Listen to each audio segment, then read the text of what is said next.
El cerebro humano, una de las últimas fronteras inexploradas. El cerebro es el mecanismo más complejo que hemos encontrado en el universo. Hemos aprendido más sobre él en los últimos 5 años que durante los últimos 5000. En estos últimos años hemos salido de la edad de piedra.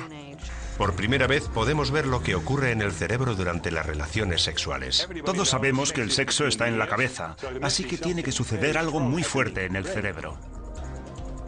¿Qué hace malvados a algunos cerebros? He escrito una lista de tareas. Limpiar el cuarto, dejar de ir con chicas, dejar de matar. ¿Existen las percepciones extrasensoriales? La tecnología está por fin desentrañando los secretos del cerebro. Está explicando por qué nos comportamos como lo hacemos. Está ayudando a los expertos a desarrollar métodos y máquinas para estimular el poder de nuestro cerebro. Y está revelando las habilidades sin explotar que todos tenemos en nuestra cabeza.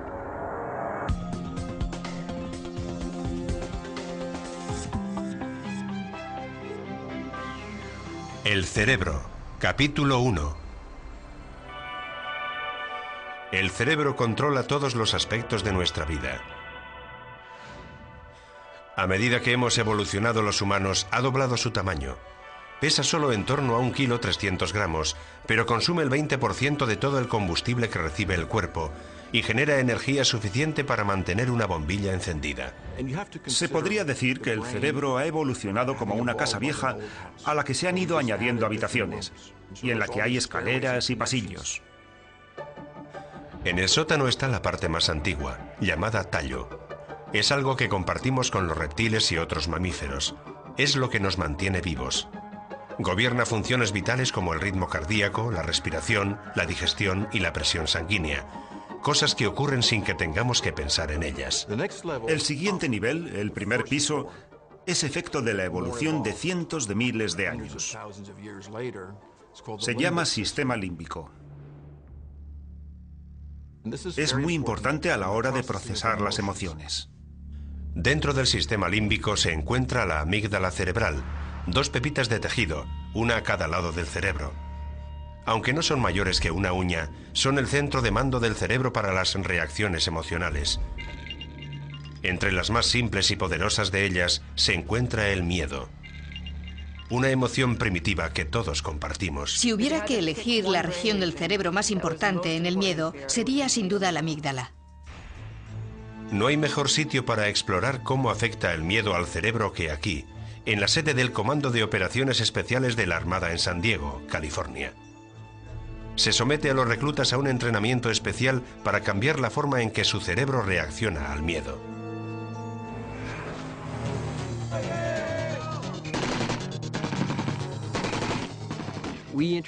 Desde el primer día sumergimos a los estudiantes en el caos más absoluto. Y pasan apuros. Si estudias los errores históricos cometidos en los campos de batalla, casi siempre están relacionados con el miedo o el pánico. Por eso la capacidad de controlar esos impulsos tiene muchísima importancia. Por término medio de 140 candidatos que inicia cada curso, solo 36 pasan el corte final. Los reclutas que triunfan parecen estar mejor capacitados para adaptar su cerebro a las exigencias del trabajo. No es necesariamente la gente con mejor condición física la que pasa la prueba. Hay atletas olímpicos que no han superado el entrenamiento. Y hubo un chico de 63 kilos de una granja de Nebraska que jamás había visto el mar que superó el curso. ¿A qué se debe? Para contestar a esa pregunta, la Armada recurre a la neurociencia. Cuando nos enfrentamos al miedo es la amígdala la que responde a la información que envían los sentidos y de forma instintiva aprieta el botón del pánico. La amígdala es una de las regiones del cerebro con más interconexiones. Envía señales a zonas del tallo cerebral que generan respuestas del cuerpo. Empiezas a sudar, el corazón se acelera, puede que te quedes paralizado, puede que salgas huyendo. Este ejercicio, conocido como instrucción con caja con capucha, forma parte de los métodos de entrenamiento y es una de las formas que tiene la Armada estadounidense de preparar a los reclutas para que controlen las señales de la amígdala. Nuestros estudiantes ni ven ni oyen. El instructor prepara una situación. Se les quita la capucha a los estudiantes y deben reaccionar ante dicha situación. Cuando estás debajo de la capucha, piensas en todas las situaciones posibles con las que te puedes encontrar. A veces la respuesta correcta es rápida y letal.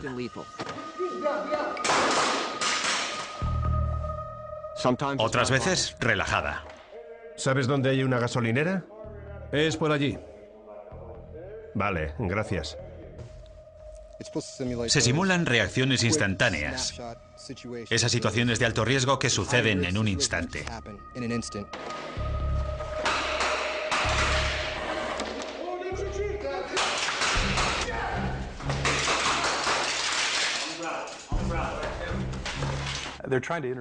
Intentan que aprendas que el pánico debe aparecer cada vez menos en tus actuaciones.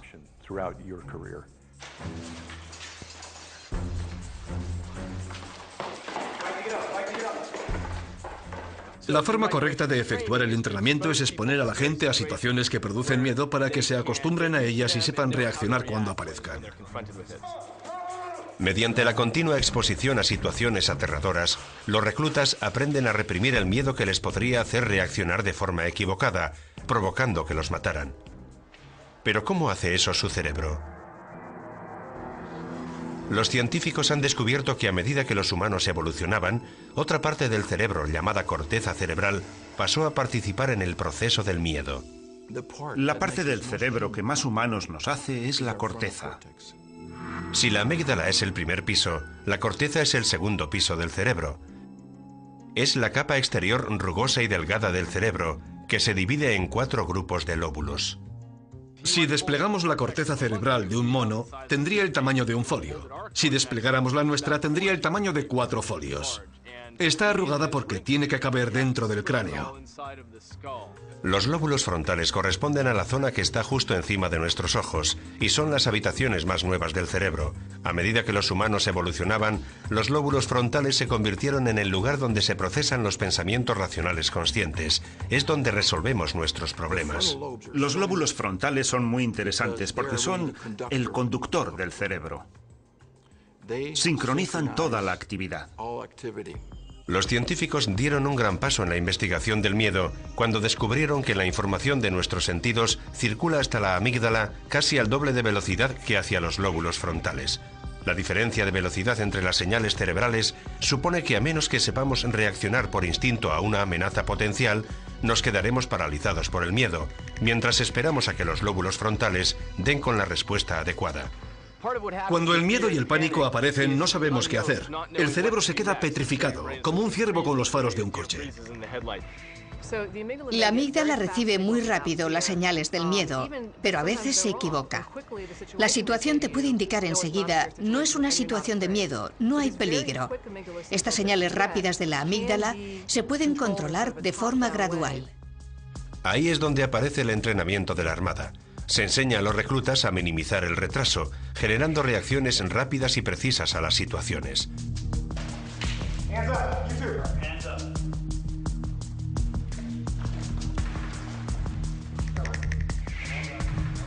Como la demanda de fuerzas especiales va en aumento, la Armada sigue desarrollando sus técnicas para entrenar el cerebro, con la esperanza de que más reclutas pasen la prueba.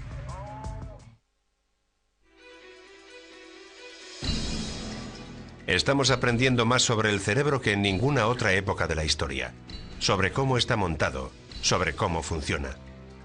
Los adelantos científicos sobre el cerebro están ayudando a la Armada a mejorar el entrenamiento de los cuerpos especiales. ¡Todo el mundo agrupado! Ejercicios especiales pueden mejorar las respuestas de su cerebro ante situaciones de combate aterradoras. Pero los candidatos necesitan algo más para hacer frente y superar el miedo aterrador a ahogarse. Los expertos creen que la evolución ha integrado en nuestro cerebro el miedo a quedarnos atrapados bajo el agua. Resulta casi imposible controlar el impulso incontenible del cerebro de salir a la superficie en busca de aire. Por eso los reclutas lo pasan tan mal para superar la prueba de inmersión en la piscina.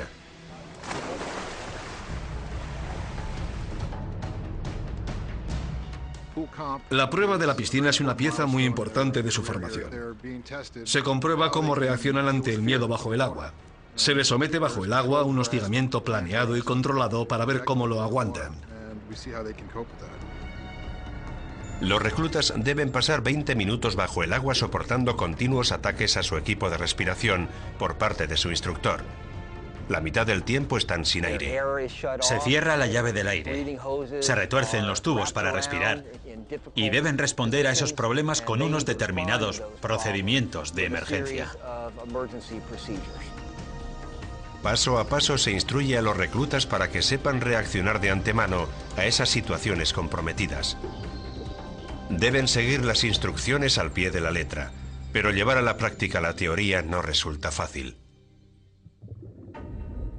Cuando estás en el fondo, baja el instructor y te empieza a atacar. Te quita la mascarilla, te crea mucho estrés. Crean cada vez más estrés para ver cómo te desenvuelves. Cuando el recluta se empieza a quedar sin aire, la amígdala cerebral presiona el botón del pánico que le impulsa a subir a la superficie. Los lóbulos frontales deben ganar esta batalla planteada en el cerebro si quiere mantener el control. Requiere un gran esfuerzo físico. Tienes que mantener la respiración más tiempo de lo normal. Los instructores te llevan hasta el límite para ver cómo respondes. En cuanto el candidato consigue desatar los nudos que el instructor ha hecho a su espalda, este le vuelve a atacar una y otra vez. Cuanto más estrés hay, más les interesa saber cómo te las arreglas. Ascenderás a la superficie, que es lo que quieres hacer, o aprovecharás el poco aire que te queda para resolver los problemas y superar la prueba. La prueba de inmersión en piscina es en la que más reclutas fallan. La Armada quiere saber qué pasa en la cabeza de los reclutas para que suceda así. No hay nada que asuste más que no poder respirar. Genera una situación de tremendo estrés. Se liberan un montón de hormonas de estrés que hacen muy difícil el control racional de la situación. En condiciones normales, el cerebro se comunica con el cuerpo usando señales eléctricas diminutas. Los impulsos que las células nerviosas del cerebro mandan a otras del cuerpo viajan a más de 430 km por hora. Es una de las formas que el cerebro tiene de decirle al cuerpo que haga algo. Pero bajo coacción, el cerebro libera hormonas químicas. La parte del cerebro que siente miedo, la amígdala, dispara una reacción en cadena que envía hormonas de adrenalina y cortisol al torrente sanguíneo. Las hormonas del estrés actúan como un grupo de asalto, preparando rápidamente el cuerpo para la acción. Aumentan el ritmo cardíaco, la respiración y la presión sanguínea. Los sentidos se agudizan, la memoria está más despierta y el cuerpo se vuelve menos sensible al dolor. Pero incluso en este estado mejorado de alerta, la prueba de la piscina resulta demasiado fuerte para muchos reclutas. La mente se te dispara. Ves a tus amigos salir del agua. Unos han pasado, otros no. No dejas de pensar, él ha fallado, pero yo pasaré, o al revés. La mente se vuelve loca. La clave está en centrarte en lo que tienes que hacer. Finalmente, el alumno, después de completar las tareas, puede tocar el fondo y salir a la superficie, donde el instructor le informa de si ha superado la prueba.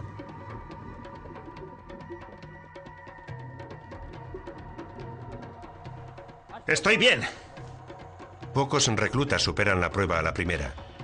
Tienen 4 intentos, y en cada uno se juegan más. El motivo más común para fallar en la piscina es el pánico. Perder el control bajo el agua. Para algunos alumnos es imposible y quedan excluidos del entrenamiento. La Armada quiere ayudar a los candidatos que tienen potencial para superar esta fase crucial del entrenamiento. Después de consultar con expertos, han elaborado un sistema mental pionero, un conjunto de técnicas que potencian la capacidad de los reclutas para controlar el miedo, incluso en situaciones extremas. Tenéis que seguir. El dolor, el frío, os van a golpear, pero tenéis que seguir. Las técnicas que más nos interesan son las llamadas 4 grandes: fijación de objetivo, ensayo mental, autodiscurso y control de la excitación. Los científicos creen que la fijación de objetivos funciona ayudando a los lóbulos frontales. Como supervisores del cerebro, los lóbulos frontales son responsables del razonamiento y la planificación. Concentrarnos en un objetivo concreto permite al cerebro dar forma al caos y mantiene bajo control a la amígdala, el centro emocional del cerebro. Por la mañana al despertar pienso que voy a triunfar hasta el desayuno. En el desayuno digo que voy a triunfar hasta el almuerzo. Luego que voy a triunfar hasta el final de la tarde. Lo divido en pequeños trozos.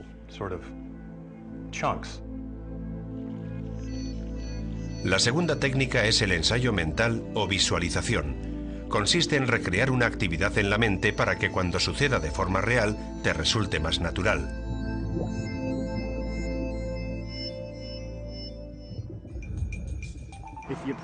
Si primero imaginas y ensayas lo que deberías hacer en esas situaciones estresantes, la primera vez que te encuentres en esa situación de forma real será como si fuera ya la segunda.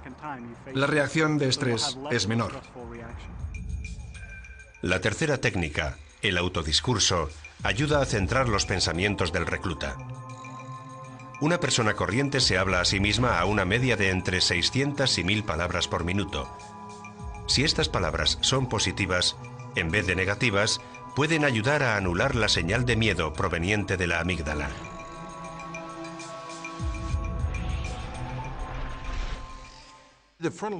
Los lóbulos frontales están siempre funcionando, así que es fácil pensar en que algo es difícil, en que voy a fallar, ¿qué hago aquí? No he entrenado lo suficiente. De lo que se trata es de reemplazar esos pensamientos negativos por otros positivos. La última técnica, el control de la excitación, se centra en la respiración. Respirar despacio de forma consciente ayuda a combatir algunos de los efectos del pánico. Las expiraciones largas, en particular, imitan el proceso de relajación del cuerpo y proporcionan más oxígeno al cerebro, con lo que puede trabajar mejor. La respiración es una buena estrategia de concentración, pero no es fácil de realizar, porque como respuesta al miedo, el cerebro se desmanda. Por sí mismo, el control de la excitación no funciona.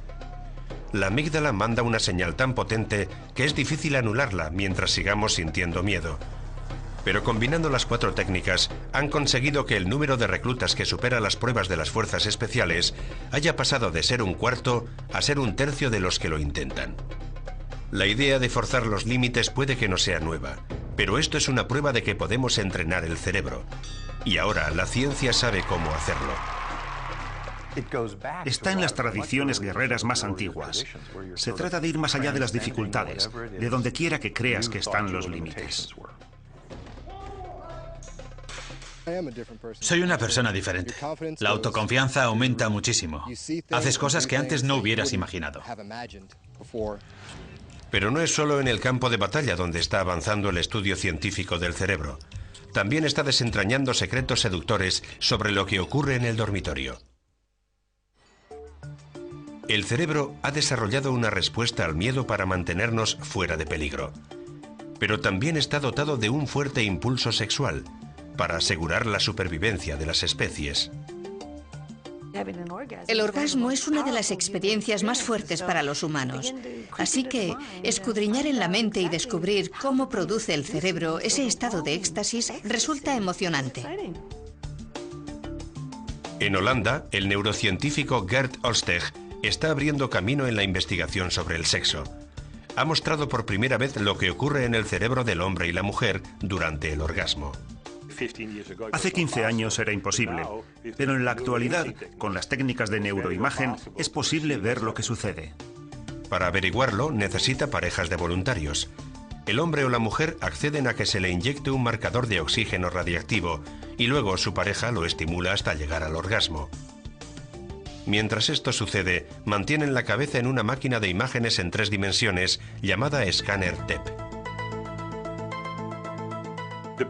El escáner TEP mide solo el flujo sanguíneo, mide la cantidad de sangre que va a las diferentes zonas del cerebro. El cerebro tiene muchos kilómetros de vasos sanguíneos. Cuando las células están trabajando, necesitan gran cantidad de sangre cargada de energía y rica en oxígeno. Cuando lo están, necesitan muy poca. Se puede ver qué partes del cerebro están activas durante la eyaculación o el orgasmo. Además de que a los voluntarios les resulta difícil alcanzar el orgasmo en el entorno del laboratorio, hay también un límite de tiempo. La vida media del marcador de oxígeno es de solo 2 minutos. Tiene que resultar difícil alcanzar el orgasmo en esas condiciones. La mayor parte de nuestras relaciones sexuales se realizan en privado, al contrario que la mayoría de los animales. Por suerte, 11 hombres y 13 mujeres consiguieron hacerlo dentro del plazo. Y este experimento innovador reveló una diferencia asombrosa entre la actividad del cerebro masculino y el femenino durante el sexo.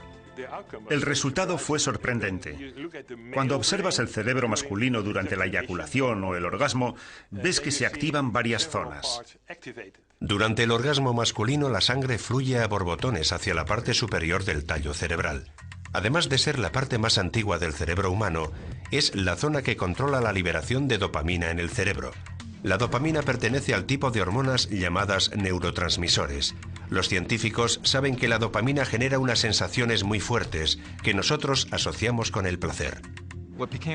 Lo que queda claro es que la dopamina se libera con un poco de antelación a cosas como la comida, el sexo o las drogas. Así que, estrictamente hablando, no es la reacción química del placer, sino de la expectativa. Recibes un torrente de dopamina. La dopamina es el mismo compuesto químico que se activa cuando se consume cocaína y otras drogas estimulantes. Es una experiencia abrumadora de éxtasis y energía. El experimento demostró que en los hombres disminuía el flujo sanguíneo en las zonas relacionadas con la ansiedad, pero otras zonas permanecían alerta. En los hombres se produce una desactivación de la amígdala, de las zonas que tienen que ver con la ansiedad o el miedo. No es sorprendente que se desactiven zonas del cerebro para que no sienta ansiedad ni miedo, para que no pienses en nada más que en el orgasmo. El Dr. Hostetch descubrió que en la mujer hay una liberación similar de dopamina, pero lo que le sorprendió fue comprobar lo mucho que se colapsa el cerebro femenino durante el orgasmo. La desactivación fue el hallazgo más importante. En las mujeres, en las hembras, hubo una gran desactivación de las zonas del cerebro que tienen que ver con la ansiedad, el miedo y la vigilancia. Al parecer, las mujeres se abandonan. Las mujeres pueden llegar a perder la consciencia durante el orgasmo, los hombres no. Los expertos creen que esta diferencia entre hombres y mujeres puede tener sus orígenes en la prehistoria, cuando éramos cazadores-recolectores. Puede que haya una razón evolutiva. Durante millones de años tuvimos relaciones sexuales en las praderas de África que estaban llenas de animales peligrosos. Alguien tenía que permanecer alerta para salir huyendo o para defender al grupo. Es lógico que fueran los hombres. El cerebro femenino se desconecta más que el masculino. En pruebas futuras, el Dr. Hostetch espera incrementar el tiempo durante el que puede observar lo que ocurre en nuestro cerebro durante el sexo. Le intriga la velocidad a la que desaparece, después del orgasmo, la dopamina que induce a la euforia. Sigo pensando que encontraremos grandes diferencias entre el hombre y la mujer, antes, durante y después del orgasmo. ¿En qué consiste exactamente esa diferencia en el cerebro? Eso es lo que quiero saber. Aparte del sexo, la dopamina tiene un papel fundamental en motivar a nuestro cerebro para hacer todo tipo de cosas. Incluso cosas que parecen opuestas al sexo. En vez de promover la vida, ponerla en peligro.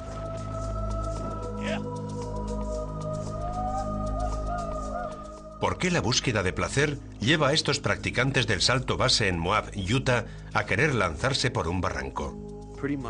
La mayoría de estos barrancos están muy arriba en la escala de peligro. Del 1 al 10 están sobre el 8. Los errores pueden ser fatídicos.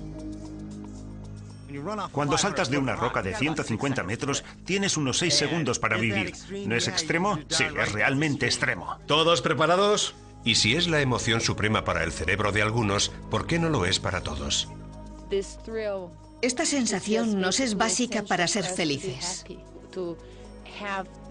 Teniendo esta sensación, la vida vale la pena.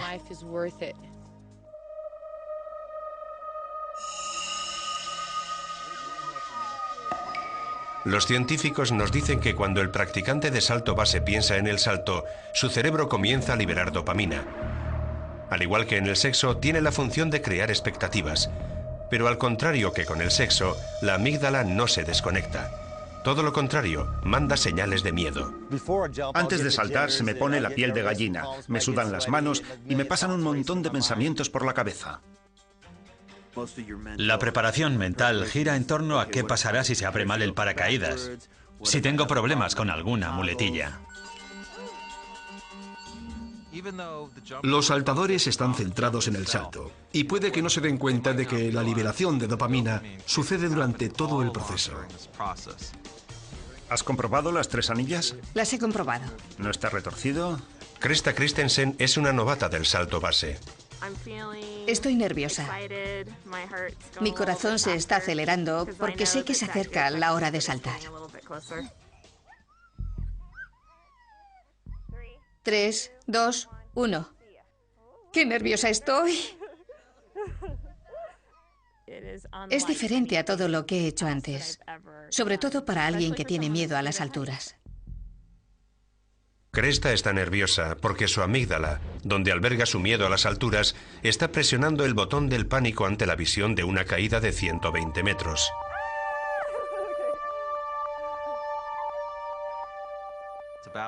Psicológicamente está todo lo excitada que puede estar una persona. El sistema del estrés se pone en marcha. Se libera adrenalina. El corazón se acelera. Se liberan hormonas. Se liberan hormonas del estrés, como cortisol. Se liberan neurotransmisores como la dopamina, como expectativa de la euforia. Pero al mismo tiempo entran en acción los lóbulos frontales de Krista, haciendo que se plantee si lo que va a hacer está bien. El miedo, el placer, los posibles riesgos, todas estas señales que compiten entre ellas, según creen los expertos, son procesadas en el cuerpo estriado, en mitad del cerebro. El cuerpo estriado es como un centro de interruptores. Es también la zona del cerebro con mayor concentración de receptores de dopamina. Mientras el flujo de dopamina bombardea el cuerpo estriado de Krista, su deseo de placer lucha contra otros impulsos. ¿Será suficiente para hacer que salte?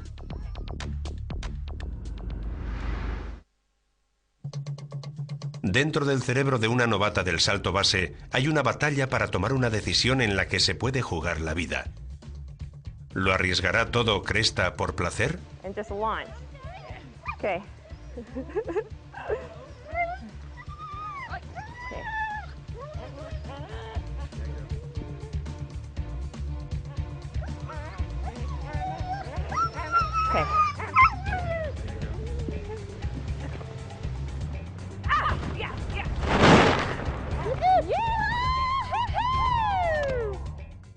La decisión de saltar significa que la expectativa de recompensa ha ganado la batalla ante la posibilidad de un resultado bueno o un resultado malo.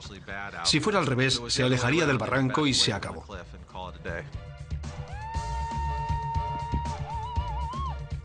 Ha sido fantástico, genial. Subiré a repetirlo, pero antes tengo que recoger.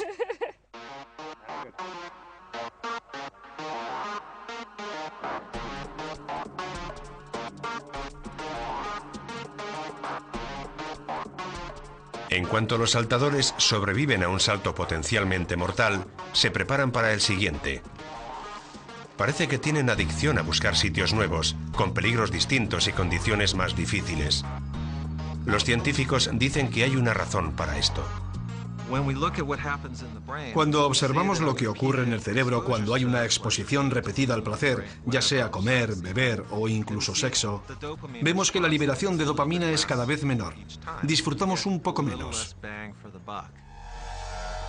Lo que para los buscadores de emociones significa cambiar por completo de actividad o realizar una conocida corriendo cada vez más riesgos. La novedad es un buen impulsor de dopamina. El salto base mezcla los dos aspectos y maximiza la respuesta del placer. Por eso es tan adictivo. Los practicantes parecen estar de acuerdo. La emoción se mantiene haciendo cosas nuevas y diferentes. Hay gente que lo hace una vez y les parece demasiado peligroso, así que lo dejan. La mayoría sigue y lo hace al menos una vez por semana. Hay poca gente que abandone el salto base.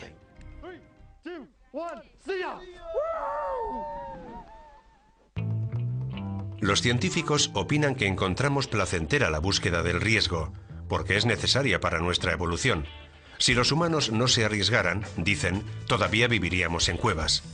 Pero les encantaría saber por qué algunas personas se arriesgan más que otras. Incluso en situaciones de la vida diaria, como en un restaurante, hay gente que siempre pide lo mismo, y otros que prueban platos nuevos, apostando a que sabrán bien.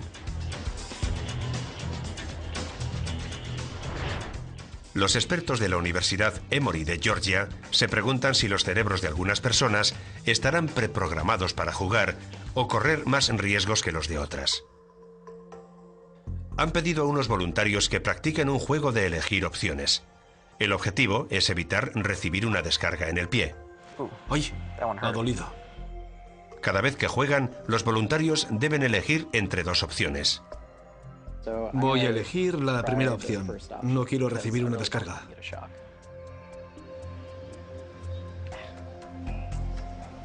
Me ha dado un calambre. Cuando esta prueba se realiza con la ayuda de un escáner, el Dr. Burns puede observar la actividad del cerebro para comprobar cuánta dopamina se libera antes de cada decisión. Lo que vemos es que hay rasgos que seguramente están codificados genéticamente. Hay gente biológicamente más predispuesta a liberar dopamina como respuesta a un riesgo. Lo que sugiere este experimento es que los cerebros de las personas son sistemáticos en su toma de decisiones. Incluso ha perfeccionado un sistema informático que puede predecir qué opción tomará una persona antes de que decida. Hacemos una plantilla de las respuestas de su cerebro ante estos juegos. Lo llamamos huella neural y lo pasamos a un algoritmo informático. Podemos predecir con un porcentaje muy alto de exactitud qué elegirá. Aunque las personas son diferentes, parecen tener una huella para la toma de decisiones. Pero el Dr. Burns dice que todavía están muy lejos de predecir algo complicado. Lo fantástico de la neurociencia es que cuanto más se profundiza en el campo de la toma de decisiones, más preguntas surgen. Uno de los grandes temas que están estudiando los científicos es cómo toman decisiones morales un determinado tipo de personas. Nuevos descubrimientos están ofreciendo pistas sobre por qué el cerebro de los psicópatas permite a estos hacer cosas malas. Todos hacemos algo malo de vez en cuando. La mayoría de las veces que hacemos algo malo, aunque no seamos conscientes, lo notamos. Nos sentimos mal, hay un sentimiento de culpabilidad, remordimientos, y esa percepción de lo que está mal hace que la mayoría no volvamos a comportarnos mal. Pero ¿qué pasa con aquellos que no tienen sentimientos de culpabilidad o remordimientos? ¿Cuándo no hay en su cerebro una batalla que les impida volver a cometer e incluso disfrutar de actos horrendos que serían impensables para el resto de nosotros? Hombres como Ted Bundy, que mató por lo menos a 35 personas. Jeffrey Dahmer, que torturó hasta la muerte a 17 hombres y niños. Y Joel Rifkin, que golpeó y estranguló a 17 mujeres. Los científicos están fascinados por estos auténticos arquetipos del mal. Fue el caso de Ted Bundy lo que hizo que me interesara en este campo. Ted Bundy creció en las calles. En mi juventud escuché muchas historias de por qué acabó así. Sorprendió a todo el mundo. ¿Sorprendido? No lo sé, no sabía qué esperar. Nunca había estado en la cárcel. Eran las dos cosas que más me interesaba saber. Cómo funciona el cerebro y cómo funcionan esas personas capaces de hacer cosas malas, como los psicópatas. Los estudios sugieren que una persona de cada 100 es psicópata. La mayoría no son de tipo violento, y son todavía menos los que se convierten en asesinos múltiples, pero todos tienen rasgos comunes. Ted Bundy tenía prácticamente todas las características de los psicópatas. Era simplista y superficial, era encantador. Engatusó a mucha gente e incluso se casó en la cárcel cuando ya era mayor. Nadie imaginaba que fuera capaz de matar a sangre fría. Según el Dr. Kent Keel, la característica primordial del psicópata es su falta de conciencia. Con frecuencia dicen, no sé por qué se arma tanto lío con esto. Bundy y Dahmer han muerto, Pero Joel Rifkin sigue vivo y está preso en el norte del estado de Nueva York. ¿Te sentiste culpable después de los homicidios? La verdad es que no. Hubo uno o dos que me hicieron sentir mal, pero culpable no. No me afectaron. No me preocuparon. Eso es lo triste. Lo que queremos comprender es por qué no les afecta cometer esos actos malignos y por qué sí afecta a otras personas. Los científicos esperan que observando el interior del cerebro de los psicópatas podrán identificar por fin la razón de lo retorcido de su forma de pensar. Hubo un tiempo en el que Joel Rifkin era un niño inocente con una sonrisa preciosa. No había maldad dentro de él. ¿O sí la había?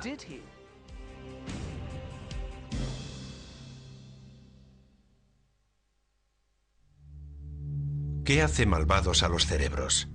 La respuesta pueden darla los innovadores experimentos que se están realizando en las cárceles de Nuevo México. Los científicos calculan que 1 de cada 20 reclusos tiene un desorden de personalidad que puede ser considerado psicopático. Así que no hay falta de potenciales psicópatas donde el Dr. Kill lleva a cabo su experimento. Su propósito es desarrollar tratamientos nuevos, pero para hacerlo necesita saber qué diferencia a esos cerebros. La meta es ayudar a reducir la repercusión que tiene ese desorden no solo en el individuo, sino también en la sociedad. Primero se entrevista a los reclusos para identificar quién muestra inclinaciones psicópatas. Durante la entrevista vamos a recorrer aspectos diferentes de tu vida. Empezaremos por la época del colegio, hablaremos sobre los trabajos, tu familia, tu actividad delictiva. Los psicópatas tienen pautas de comportamiento sorprendentemente similares. ¿De pequeño te metías en problemas? Todo el tiempo. Llevan un estilo de vida nómada, van de un lugar a otro, de relación en relación. Son muy promiscuos, tienen tendencia a meterse en problemas.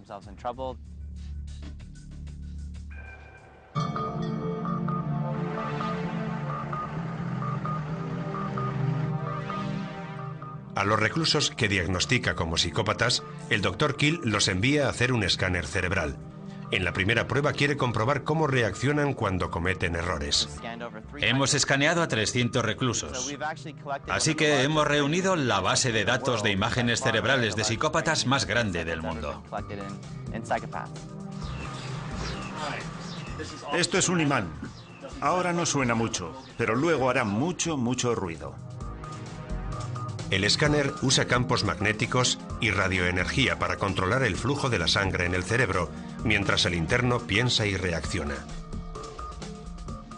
En este ejercicio vas a ver una sucesión de X y Ks en la pantalla. Quiero que presiones el primer botón cuando aparezca una X en la pantalla, pero no presiones cuando aparezca una K. Entendido.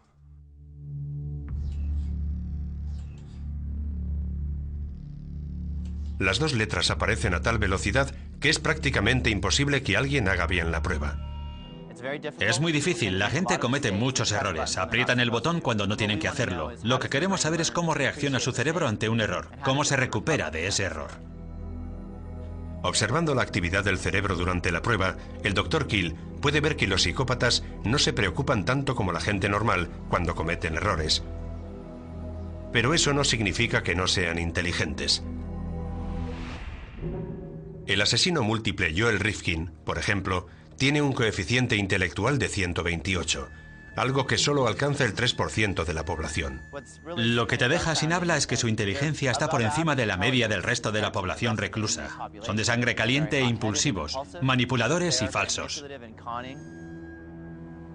A veces me han parado llevando un cadáver en el vehículo y mentía para salir de la situación. Buscaba algún lugar donde tirar mi paquete.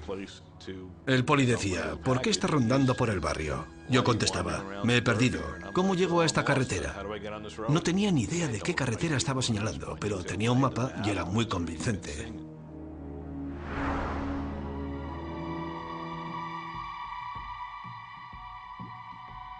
En una segunda prueba se pide a los reclusos de Nuevo México que califiquen el rechazo moral que merecen algunas fotos. Algo inmoral es una acción o una actitud que se considera mala. Debes tomar las decisiones basándote en tu propio sistema de valores morales, no en lo que crees que los demás consideran incorrecto. ¿Comprendes lo que digo? Sí. Bien. Intentamos comprender cómo procesan los internos algo que tiene un valor moral. Queremos saber si hay diferentes sistemas cerebrales que deciden si algo es inmoral o no, y si esos sistemas se han desarrollado de forma normal en los internos psicópatas. Esta investigación pionera busca demostrar lo que los científicos se han preguntado durante años: si los psicópatas tienen dañada la capacidad de razonar. Han descubierto que los lóbulos frontales, la parte más moderna del cerebro, y la amígdala, una de las partes más primitivas del cerebro, no se comunican de forma adecuada. Es más, en un estudio reciente, el doctor Adrian Rain ha descubierto que los cerebros de los psicópatas son físicamente distintos.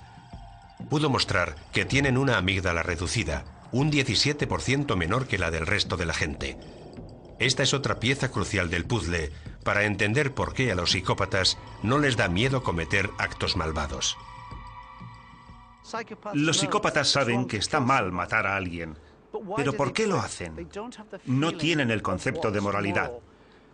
Yo no te clavaré un cuchillo porque también experimentaré dolor. Tengo empatía. Me puedo poner en tu piel.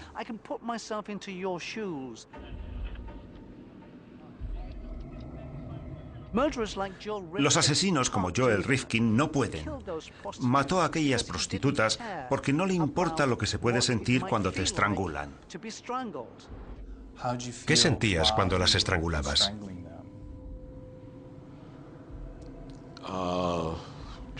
Simplemente me concentraba en hacerlo. No pensaba en mucho más. Rifkin cometió tantos asesinatos que al final era inevitable que lo cogieran. Pero ¿qué pasa con el resto de los psicópatas? Ese 1%. ¿Por qué no acaban en la cárcel?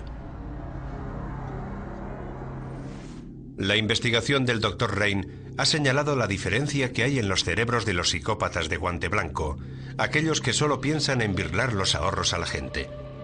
Tienen la amígdala más pequeña, pero parece que se comunica con normalidad con los lóbulos frontales. Su capacidad de empatía es menor, pero tienen capacidad mental para ser buenos mentirosos y engañar. Los psicópatas de éxito muestran buena capacidad como directivos, buena capacidad de planificación, buena capacidad para manipular y controlar. Son personas muy despiertas y tienen un buen control del estrés. Se necesitan todas esas cualidades para engañar y manipular a la gente. Ahora que los científicos saben que los psicópatas tienen el cerebro dañado, la pregunta que surge es: ¿cuándo surge el daño? Creemos que en gran medida el sentimiento de qué está bien y qué está mal está incorporado en el cerebro. Que el nivel de moralidad del cerebro sea mayor o menor depende de antecedentes genéticos y neuronales. En otras palabras, depende de nuestros genes y de cómo se desarrolla el cerebro en el seno materno. Pero según el Dr. Rain, esa es solo la mitad de la historia. Por supuesto, no se puede descartar el entorno. Es el 50% de la ecuación. Son como las dos caras de la moneda. Influye la genética y el entorno. Si encontrar dónde residen el bien y el mal en el cerebro ha sido un desafío para los científicos, hay un misterio todavía mayor que falta por desentrañar: la memoria. Gracias a la memoria, el cerebro viaja constantemente por el tiempo, trayendo al presente fragmentos del pasado. Esta habilidad es clave en la existencia humana. El motivo de tener recuerdos es poder tomar una decisión mejor la próxima vez. Todos los pensamientos y planes de futuro se basan en la memoria.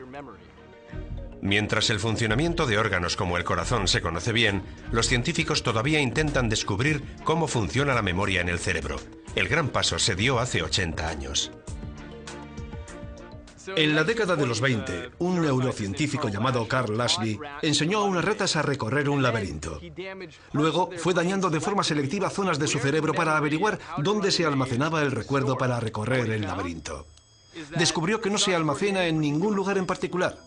Es un sistema muy complejo, muy intrincado. El sistema es tan complejo que ni el superordenador más rápido se acerca a la capacidad de almacenamiento del cerebro, que los científicos especulan puede alcanzar los 10 billones de bytes. El cerebro es el mecanismo más complejo que conocemos en el universo. Solo en la corteza, que es la parte exterior, tiene 10.000 millones de células. Y en cada zona diminuta de la corteza, en cada milímetro cúbico, hay más conexiones que estrellas en la Vía Láctea. Esas conexiones hacen que el cerebro sea capaz de almacenar y recuperar cantidades enormes de datos de formas sorprendentes. Quizá una de las más sorprendentes es lo que se denomina memoria fotográfica. En neurociencia, cuando intentamos comprender la visión y la memoria, nos fascina la gente con memoria fotográfica. Tienen una memoria excepcional, pueden recordarlo todo. El artista británico Stephen Wiltshire tiene esta capacidad extraordinaria. Puede recordar paisajes urbanos complicados y reproducirlos con precisión asombrosa. Para su siguiente dibujo ha subido a la parte superior del puente de la torre para ver Londres a vista de pájaro. Solo necesita permanecer allí unos minutos, ya que afirma que su memoria visual de la escena no desaparece. Estoy mirando los edificios y los rascacielos. Me gusta estar aquí unos 20 minutos. Se me queda fijado en la memoria. Comprender cómo funciona la memoria ayuda a apreciar lo increíble que es la habilidad de Stephen. La visión se procesa en la parte posterior del cerebro, en los lóbulos occipitales o corteza visual. Dos ojos proporcionan un campo visual de unos 200 grados. Puede detectar 2.300.000 gamas de colores. Los expertos calculan que envían al cerebro 72 gigabytes de información por segundo, el equivalente a 18.000 canciones en un iPod. De vuelta en el estudio, el cerebro de Stephen pinta lo que ha visto. Utiliza varias áreas del cerebro. Sus lóbulos parietales, en particular, trabajan para controlar su visión espacial y la coordinación mano-ojo. Comparando el dibujo con el paisaje, comprobamos lo asombrosamente preciso que es. En poco más de una hora, ha recreado el paisaje. Este cuadro se venderá por $4.000. El talento de Stephen es casi sobrehumano. Pero su habilidad tiene un precio. Es autista con síndrome del sabio, lo que significa que su cerebro se ha desarrollado de forma diferente. La mayoría de nosotros no tenemos su capacidad, porque nuestro cerebro hace otras 57 cosas a la vez. Estamos pensando en el trabajo, en la hipoteca, en nuestro futuro, en qué compraremos en la tienda, etc. Como resultado, la capacidad neuronal se divide en muchas actividades diferentes. En los cerebros con síndrome del sabio, toda la capacidad se centra en una cosa, como resolver un cubo de Rubik o tocar el piano. Como resultado, tienen déficits en otros aspectos de la vida, por ejemplo, en su capacidad para socializar. Genios como Leonardo da Vinci, Mozart y Monet tenían una memoria increíble, y se especula con que también fueran autistas. Mientras algunos cerebros pueden recordar prácticamente todo lo que ven, otros no pueden recordar prácticamente nada. ¡Por Dios, usa tu inteligencia! Bienvenidos a la vida de Clive Whiting, el hombre con el peor caso de amnesia del mundo. ¿Qué hemos hecho antes de sentarnos en el banco? Ni idea. Pese a todo lo que hemos aprendido sobre el cerebro, todavía nos queda mucho por descubrir. Quedan muchas preguntas sin contestar sobre el cerebro, y son sorprendentemente simples. ¿Cómo se almacenan los recuerdos? ¿Cómo se reconstruyen? ¿Por qué duerme y sueña el cerebro? ¿Qué es inteligencia? ¿Por qué tiene la gente habilidades y talentos diferentes? ¿Cómo percibimos el mundo? ¿Cómo representa el tiempo el cerebro? ¿Qué es la consciencia? Si conseguimos responder a estas preguntas en el transcurso de, digamos, una vida más, ¿qué significará eso para el cerebro? Un órgano extremadamente complicado, pero que a veces se mueve por instintos primitivos. Hemos evolucionado en un mundo muy diferente al mundo en que vivimos actualmente. Así que tenemos que adaptarnos. Para mí, ese es en la actualidad el gran misterio de la neurociencia. Saber cómo vamos a adaptar nuestro cerebro al siglo XXI y a los venideros.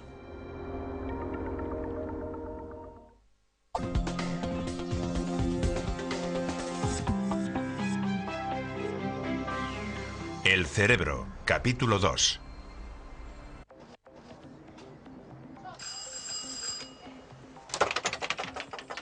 ¡Hola! Clive Wearing ha visto a su mujer varias veces a lo largo del día de hoy. Sin embargo, cada vez que se la encuentra, es como si la viera por primera vez. Clive padece el peor caso de amnesia del mundo. Su margen de memoria es como mucho de 30 segundos. ¿Qué hemos hecho antes de sentarnos en este banco? Ni idea. ¿Conoces ese edificio? No. ¿Lo habías visto antes? No. Según él, es como el instante antes de despertar y cuando te despiertas. Un estado intermedio en el que no sabes dónde estás. ¿Recuerdas algo? Nada. ¿Nada? No, ni un sueño ni un pensamiento. Día y noche es lo mismo. ¿Siempre lo mismo? Sí, todo el rato estoy en blanco. Clive era un famoso director de orquesta y musicólogo británico, hasta que una infección viral desembocó en una encefalitis en su cerebro. Cuando la fuerte inflamación remitió, su cerebro quedó gravemente dañado. Le dejó con una memoria a corto plazo muy limitada. No guarda absolutamente ningún recuerdo de lo que le ha pasado desde que la ambulancia se lo llevó, allá por marzo de 1985. Y su memoria autobiográfica es tan ambigua que es casi inexistente. ¿Quién es este? No lo recuerdo. Mírale, ¿este es? Es mi hijo. Eso es tu hijo. Es Anthony. Sí. Y estos son sus hijos. ¿Sus hijos? Sí. Ah, ya lo entiendo. Ahora ya son mayorcitos. Los recuerdos se reparten por todo el cerebro, pero hay una zona clave para el proceso de almacenamiento y recuperación: el hipocampo, que está dentro del sistema límbico. Esto lo sabemos porque sin el hipocampo no se crean nuevos recuerdos. En el cerebro existen al menos 3 tipos de memoria, aunque básicamente se dividen en memoria a corto y largo plazo. La memoria a corto plazo es, por ejemplo, si te digo mi número de móvil y lo tienes que recordar unos segundos antes de marcarlo. La memoria a largo plazo comprende los recuerdos de tu infancia, el colegio y lo que has hecho hoy. Todo eso se almacena en la memoria a largo plazo. Lo que le pasa a Clive es que tiene un margen de memoria a corto plazo muy escaso. No es capaz de trasladar los recuerdos recientes a la memoria a largo plazo. No puede grabar la actividad a corto plazo en la estructura física de su cerebro. Los neurólogos que examinan a Clive han detectado graves daños en su hipocampo.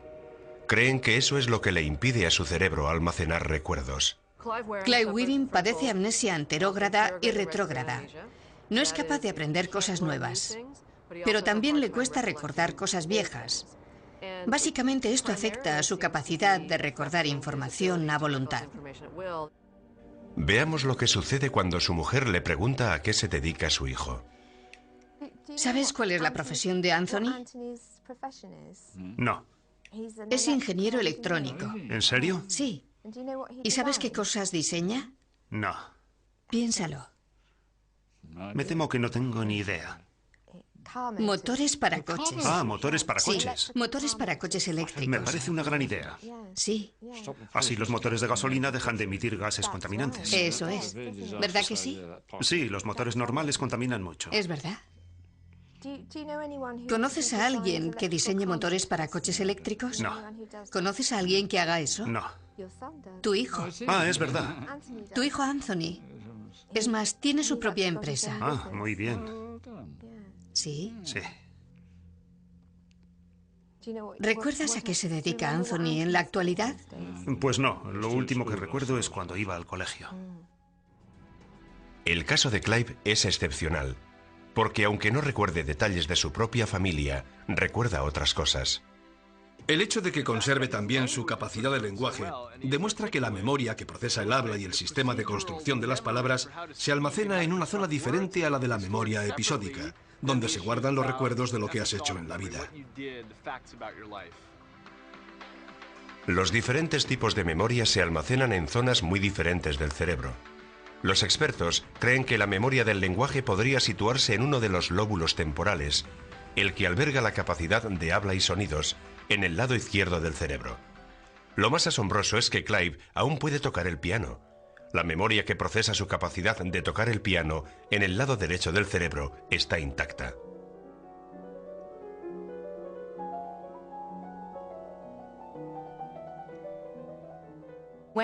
Cuando interpreta música, ahí es donde Clive recupera una rutina.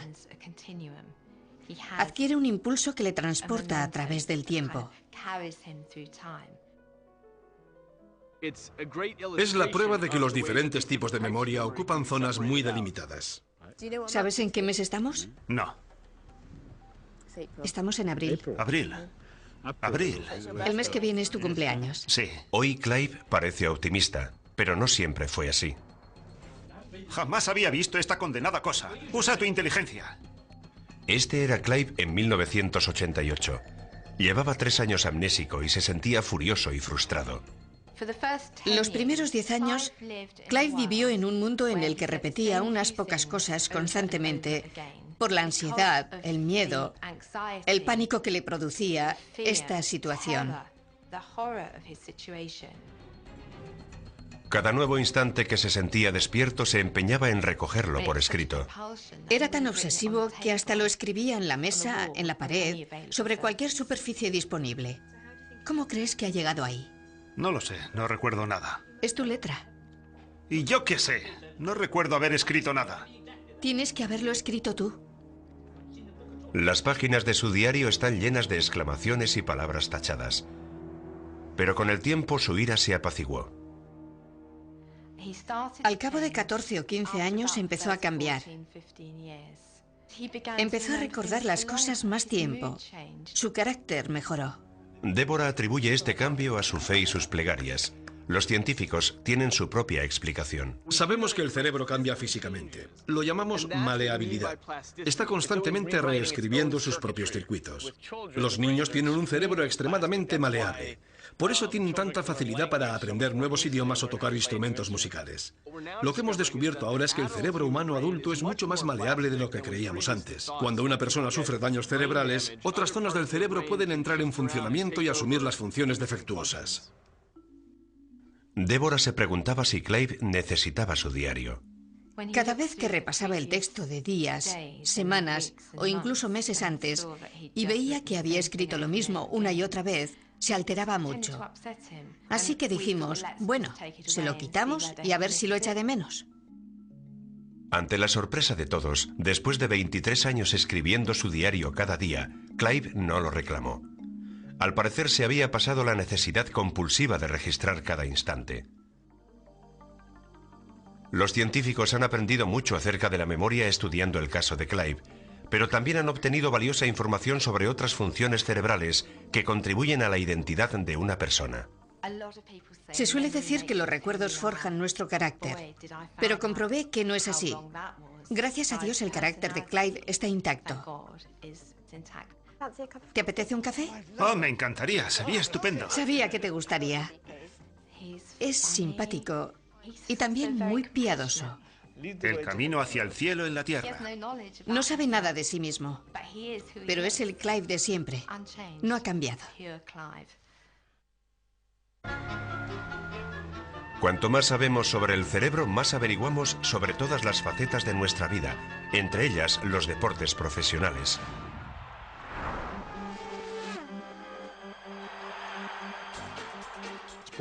El rendimiento deportivo está en el cerebro, pero no siempre ha sido así. Durante buena parte de la historia del deporte, la gente no tuvo en cuenta el cerebro. Un atleta era bueno si tenía una buena definición muscular y mucha coordinación. Tan solo en los últimos 10 años hemos comprendido que el 50% del rendimiento deportivo y la mayor parte del rendimiento de élite están relacionados con el funcionamiento del cerebro. Ahora los atletas conocen la importancia de su cerebro en su rendimiento profesional. El 90% está en la mente. Es un juego duro y para desarrollarlo hay que controlar muy bien la mente. ¿Cómo puede el cerebro mejorar el juego? Casi todos los deportes son dinámicos y requieren tomar decisiones en milésimas de segundo. Si fallas en un mínimo porcentaje, fallas el tiro al hoyo. Si eres una décima de segundo demasiado lento, la pelota no entra. Ahí está la diferencia entre ser bueno y estar en la élite mundial. Básicamente es cuestión de coordinación entre ojo y mano, y mucha práctica. Para comprobarlo, no hay mejor lugar que el Circo del Sol, donde los artistas tienen que practicar constantemente.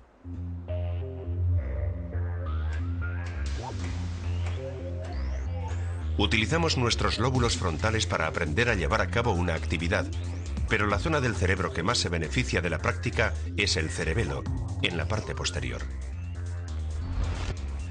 Es como si el cerebro fuera una mansión vieja a la que se le van añadiendo nuevas habitaciones. El tronco del encéfalo fue lo primero en desarrollarse. Después vino el cerebelo. Es la parte primitiva del cerebro. Digamos que es el sótano del edificio. Es el responsable del movimiento, la compleja secuencia de los movimientos. El cerebelo emite señales a las 100.000 millones de células nerviosas de nuestro cuerpo, que a su vez dicen a los músculos lo que tienen que hacer. El lóbulo frontal controla la actividad, pero casi siempre se inhibe y permite al cerebelo y al resto del cerebro que se impliquen en ese comportamiento que se ha llevado a cabo una y otra vez. Según los científicos, los lóbulos frontales simplemente no pueden mantener el ritmo de procesamiento de la información necesario para ejecutar habilidades de alto nivel. Y ahí es donde entra en juego el cerebelo, con su memoria de procedimiento, la misma que Clyde Wheating emplea para tocar el piano. Es como si entraras en un archivador y cogieras una memoria motriz con la que ya has practicado. Ahora los expertos saben por qué la práctica perfecciona la acción. Cuando más se practica, el cerebelo sabe mejor qué nervios y músculos debe accionar. En psicología deportiva hay quien dice que se necesitan 10.000 horas de práctica para alcanzar el nivel de capacidad pericial.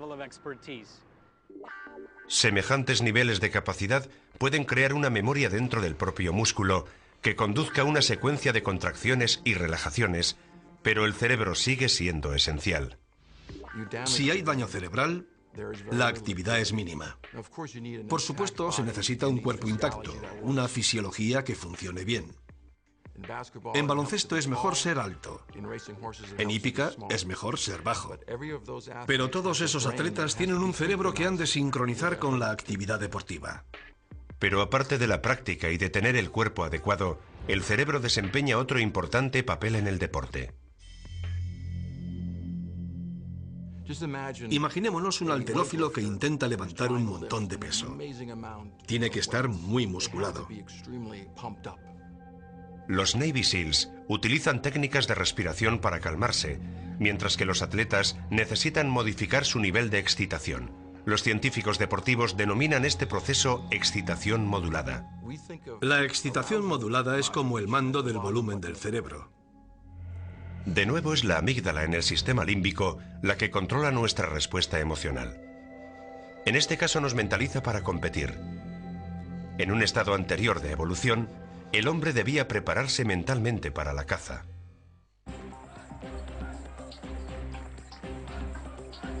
Pero la amígdala necesita un estímulo.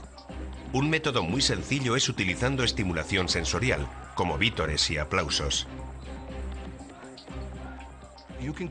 Se puede controlar externamente mediante ruido o abofeteando a una persona. ¿Y por qué? Porque esos mecanismos sensoriales van a la base del cerebro. En deporte, mucha gente emplea esta técnica intuitivamente, haciendo ruido. Vamos, ánimo, ánimo, ánimo, vamos, vamos.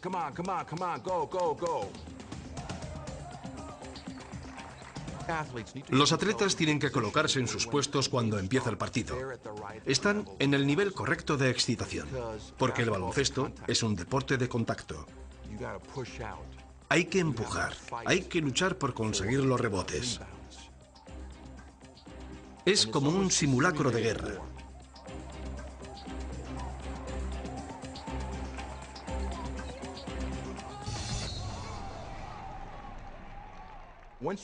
Una vez alcanzado un alto nivel de excitación, si tienes que bajar, es tan difícil como subir.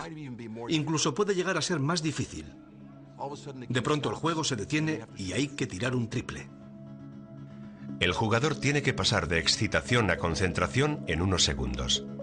Dentro del cerebro del jugador, los lóbulos frontales deben amortiguar rápidamente la respuesta de la amígdala para serenar las emociones, relajar el cuerpo, respirar más lento y bajar los latidos del corazón, de modo que tenga más probabilidades de encestar. Esto es duro porque el cuerpo del jugador puede estar demasiado excitado.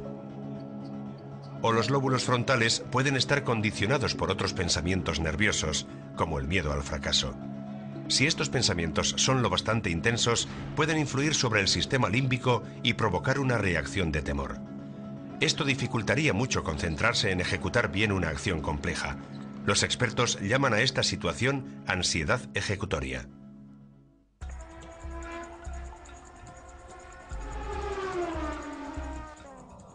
La ansiedad ejecutoria es el mayor culpable de un escaso rendimiento deportivo. El atleta de éxito mantiene un control total sobre esto. Es difícil bajar el ritmo cardíaco y concentrarse en lo que tienes que hacer, porque es todo tan caótico que lo único que quieres es correr todo lo que puedes, pero necesitas relajarte y mantener la calma. Aléjate de la línea ancha, Graham, aléjate de la línea ancha.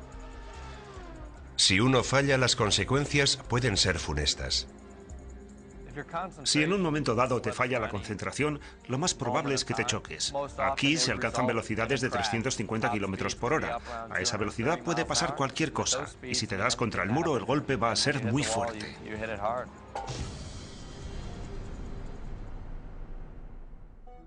En pocos deportes se aprecia la ansiedad ejecutoria mejor que en el golf.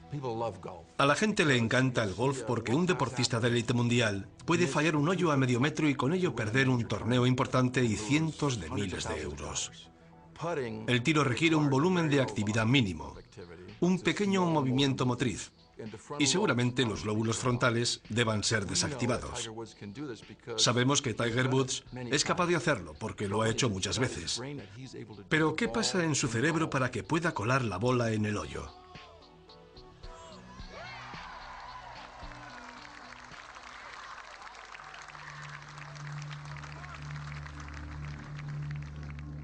Lo que hemos descubierto es que el cerebro puede ayudarte a realizar una actividad deportiva con éxito o te puede ayudar a fracasar. Y creemos que Tiger Woods ha encontrado una forma de tener éxito la mayor parte de las veces por su capacidad para modular su propio funcionamiento cerebral. Los científicos no pueden escanear el cerebro de Tiger Woods cuando está en acción. Para ello tendría que estar tumbado sin moverse, con lo que no podría jugar al golf. De modo que tienen que hacer conjeturas lógicas. Parpadea muy poco durante un tiro. Por eso creemos que su nivel de ansiedad es muy bajo. Normalmente el parpadeo está relacionado con la ansiedad. De modo que está muy relajado, casi en un estado de adormecimiento, a un nivel de sopor. Sin embargo, es capaz de concentrarse lo suficiente en su tarea.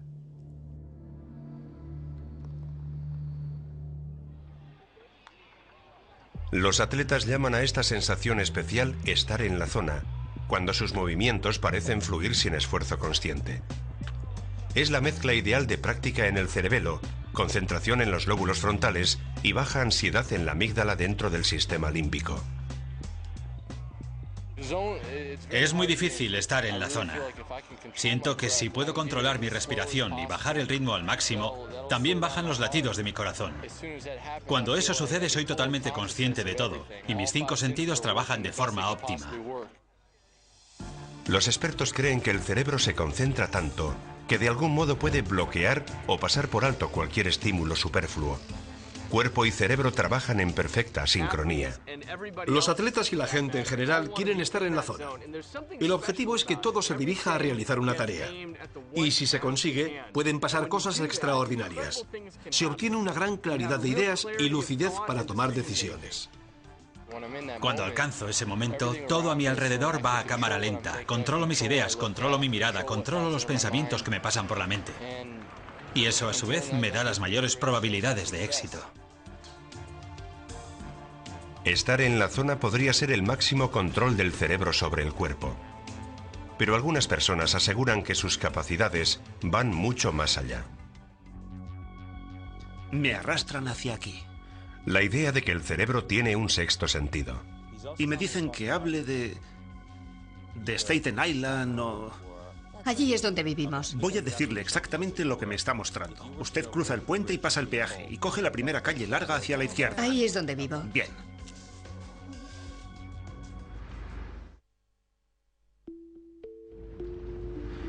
Nuestros 5 sentidos son la ventana que abre nuestro cerebro al mundo exterior.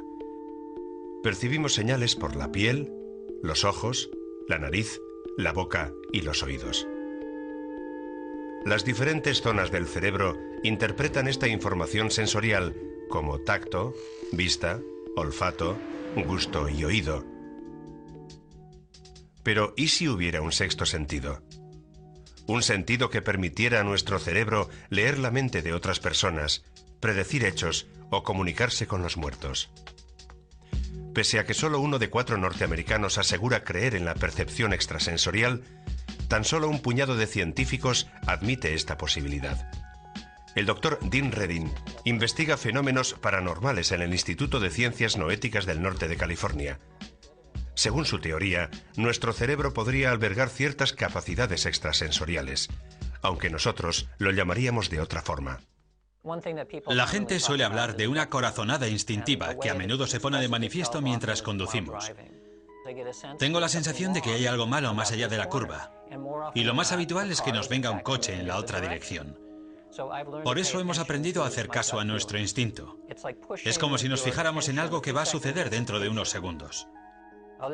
Otra sensación es que nos están observando, que es un efecto bastante frecuente.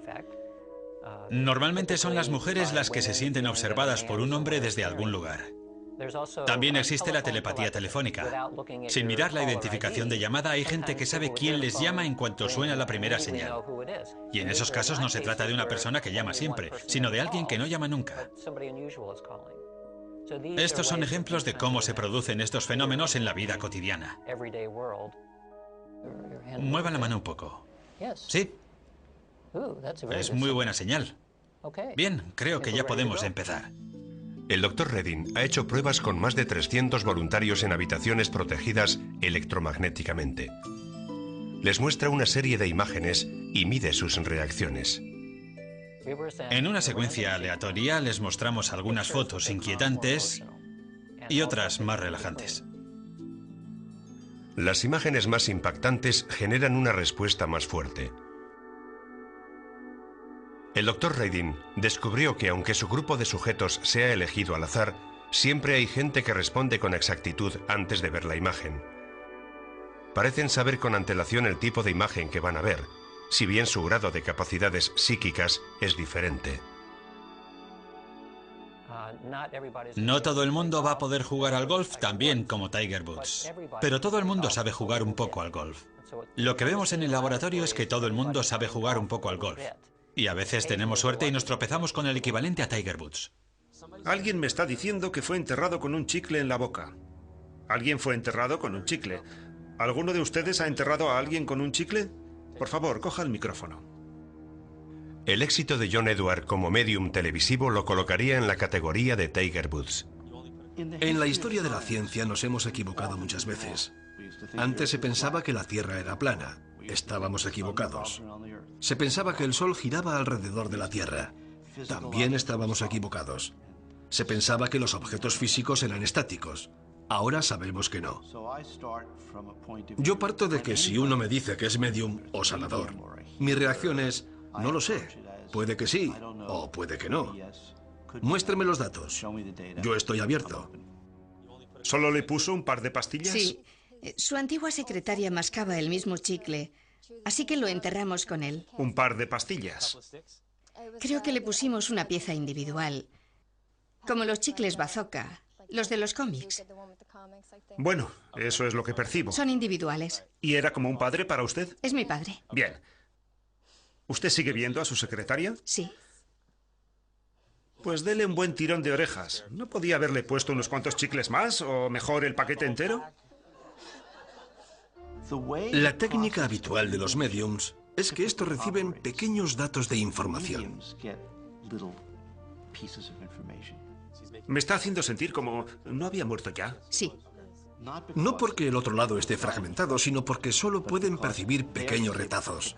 Es como tener poca cobertura en el móvil y escuchar el mensaje de forma entrecortada, un poquito por aquí, otro poquito por allá. Me suelen preguntar, ¿dónde están? ¿Cómo lo hace? Y yo les digo, bueno, ¿dónde está Internet? El sitio existe, pero no se puede viajar allí con el cuerpo físico. Necesitas un conducto, algún tipo de conexión para llegar allí. En cierto modo te tienes que conectar. ¿Alguien tiene una rana de plástico? Me arrastran hacia aquí. Bueno, los de este lado estáis seguros. ¿Los de ahí? No. Cuando entro en contacto, me arrastran a una zona del plató, hacia un grupo concreto de personas. Mi sobrino me pidió una rana de plástico para Navidad. Su papá fue quien murió. ¿Su papá murió antes de Navidad? Sí. Cuando percibo algo, no lo escucho con mis oídos. Noto como si oyera algo fuera de mí, pero lo que oigo es un pensamiento. John es uno de los pocos médiums que accedió a someterse a pruebas científicas en la Universidad de Arizona. Le vamos a colocar una gorra con 19 electrodos. Con John Edward llevé a cabo 3 pruebas. Cada una era más controlada que la anterior. La más controlada consistía en dotar a los médiums y a los voluntarios con sus respectivos electroencefalogramas y electrocardiogramas. Una forma de abordar el estudio es el médium leyendo la mente del voluntario y el médium leyendo la mente del fallecido. Para ello se registra la actividad cerebral y el ritmo cardíaco del médium y al mismo tiempo se registra el cerebro y el corazón del voluntario.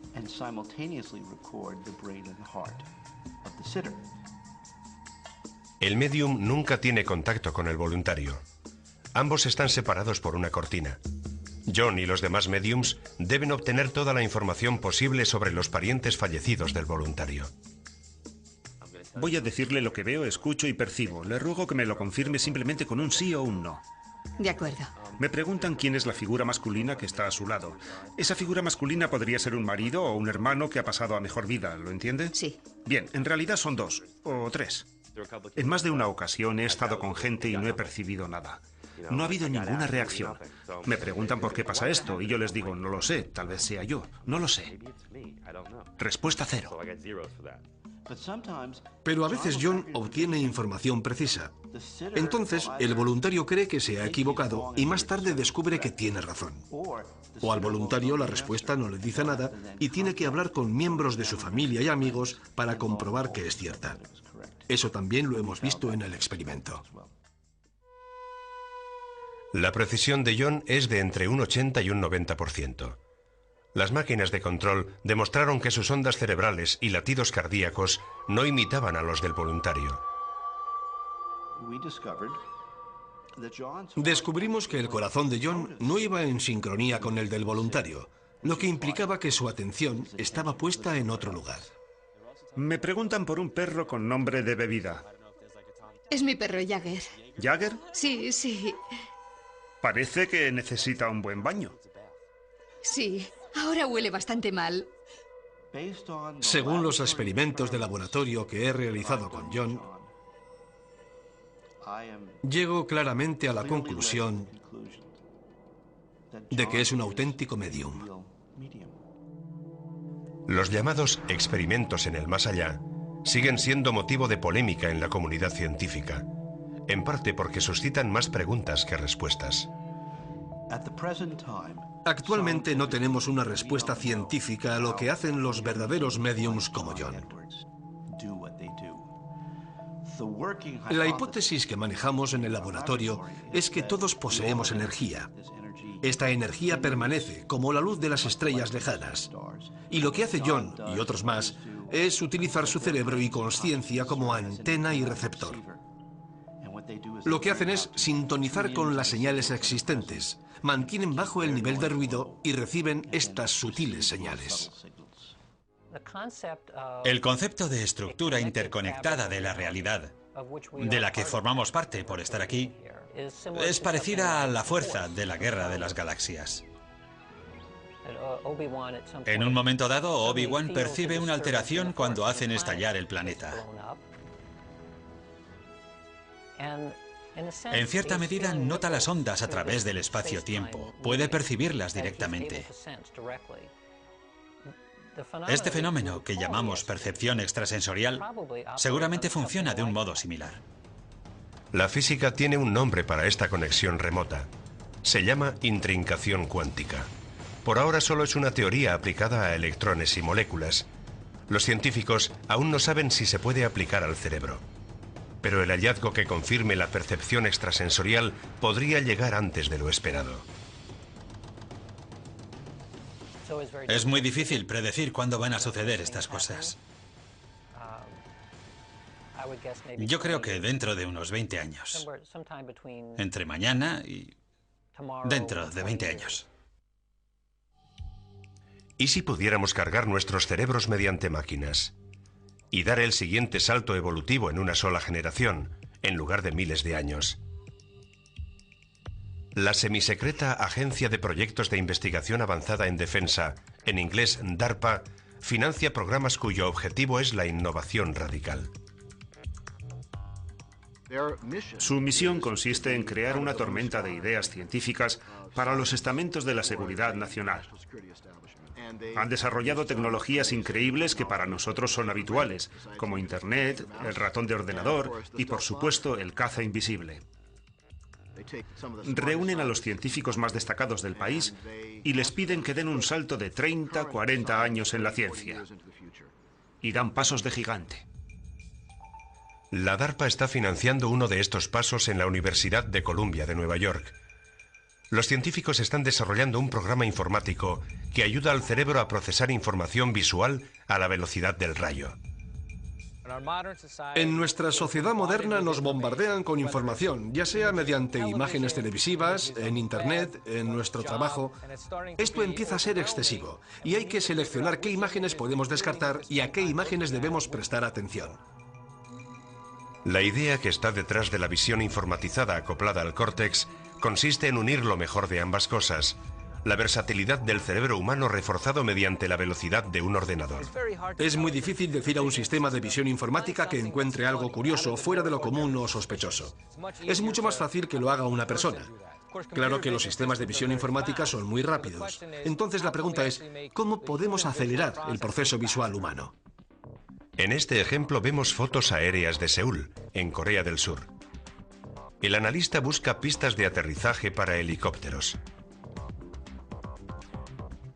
El método antiguo requeriría un análisis sistemático de miles de fotos individuales antes de detectar las pistas. Con el nuevo método, el analista usa una gorra de electroencefalograma. Ahora se puede detectar la actividad cerebral eléctrica bajo el cráneo mediante decenas de electrodos. En el procesamiento cerebral normal, el córtex visual extrae detalles de una imagen. La información se envía a los lóbulos frontales para tomar decisiones.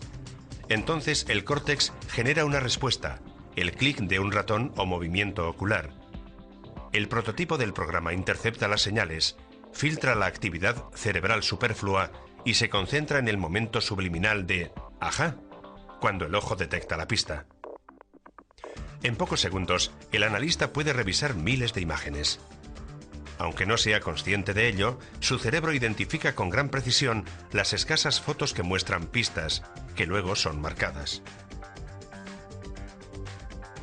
Básicamente interceptamos las señales que tienen que ver con la toma de decisiones si detectan algo interesante. El sujeto no tiene que molestarse en dar una respuesta. Esto lo aprovechamos para reordenar o reorganizar las bases de datos de imágenes para mejorar la búsqueda.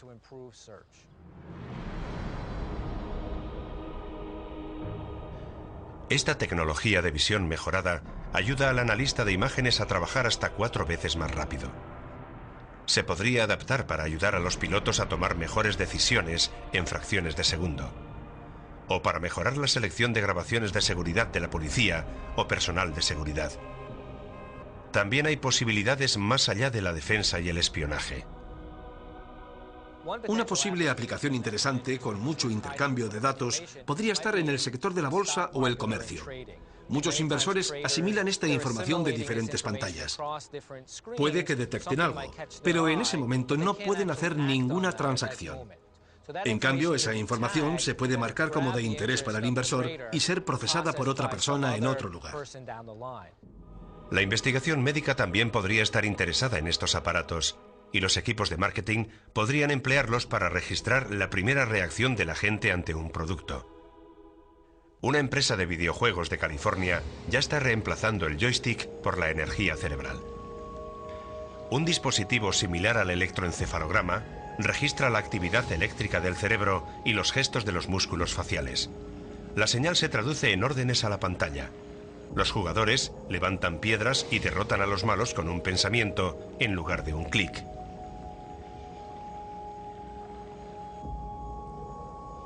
Las futuras posibilidades del implante de asistentes de datos personales es delirante. A medida que envejecemos nos preocupa la torpeza para recordar rostros y nombres, pero encontraremos modos de compensar la pérdida de memoria natural. Estamos desarrollando aparatos que perciben los pensamientos por nosotros, y creo que al final tendremos un Facebook en la mente. A esas alturas será difícil ver dónde acaba el ser humano y dónde empieza la tecnología. En Duke University de Carolina del Norte, los neurocientíficos ya han dado ese siguiente paso. Han implantado electrodos en el cerebro de un mono y han aislado las señales cerebrales que emite al caminar. En un reciente experimento, un mono caminó sobre una cinta mientras su actividad cerebral era enviada por Internet a Japón para activar simultáneamente los pasos de un robot humanoide. El mono era obsequiado con pasas por hacer que el robot caminara. Entonces desconectaron la cinta. En su deseo por lograr más pasas, el mono mantuvo al robot caminando usando solo sus pensamientos. En la Universidad de Pensilvania se ha producido un descubrimiento similar. Un grupo de monos con minúsculos sensores fijados al cerebro aprendió a controlar un brazo mecánico y a utilizarlo para alcanzar aperitivos. El impacto en medicina va a ser tremendo. Servirá para gente con miembros amputados o pacientes tetraplégicos. Les otorgará la capacidad de mover brazos y piernas ortopédicos, lo que les permitirá trabajar en su entorno como nunca lo habían hecho antes. ¿Podría suponer una esperanza en el futuro para gente como Clive Queen, cuyo daño cerebral le impide procesar nuevos recuerdos? No recuerdo haberme sentado en este sitio, no lo sé. Se están realizando experimentos con ratas. Tal vez algún día se pueda crear un hipocampo sintético para los seres humanos. En teoría se podrían introducir nuevos recuerdos en el cerebro, como hacemos con las tarjetas de memoria. De esa forma, en lugar de necesitar meses y meses para aprender un nuevo idioma, se podría descargar un diccionario básico en el cerebro. O en lugar de llevar una guía turística cuando viajamos a lugares nuevos y tener que pararnos en medio de la acera para consultar el mapa cada pocos minutos, podríamos descargarnos un plano básico de esa ciudad en el cerebro para saber dónde se encuentran los monumentos que buscamos. Se están elaborando drogas para soldados de combate que les permitiría estar despiertos durante 2 o 3 días seguidos sin efectos perniciosos. Se cree que unas nuevas sustancias químicas llamadas ampaquinas ayudan al glutamato, un neurotransmisor, a rendir mejor en un cerebro fatigado. Esto mejoraría la memoria, el aprendizaje y el conocimiento. Podrían acabar siendo de uso diario. Tradicionalmente la falta de sueño te inclina a cometer errores. Creo que seremos capaces de solucionar este problema. Los obreros que trabajan en turnos de noche podrían prescindir del sueño y rendir muy bien. O los estudiantes que preparan exámenes. O gente que viaja a otras zonas horarias por motivos de trabajo. En un futuro cercano los científicos esperan perfeccionar el escáner cerebral portátil.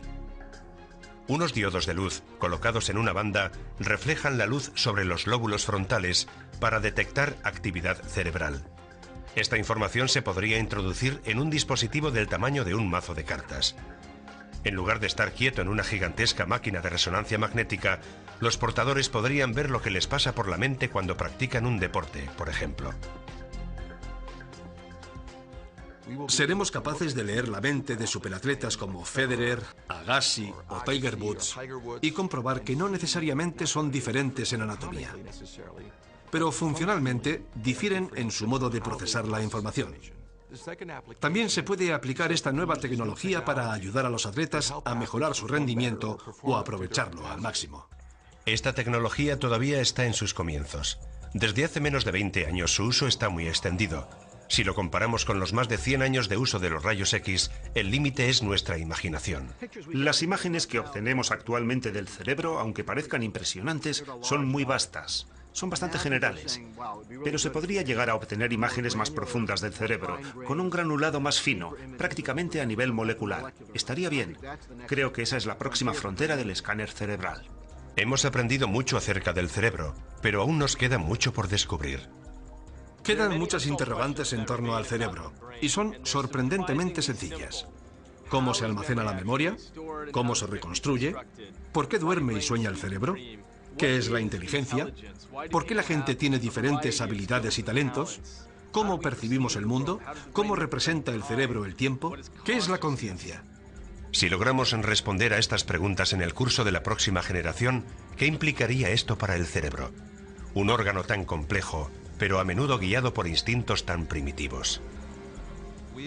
Hemos evolucionado en un mundo muy diferente al mundo en el que hoy vivimos. Ahora tenemos que adaptarnos. Para mí, este es el gran misterio de la neurociencia. ¿Cómo vamos a adaptar nuestro cerebro al siglo XXI y más allá?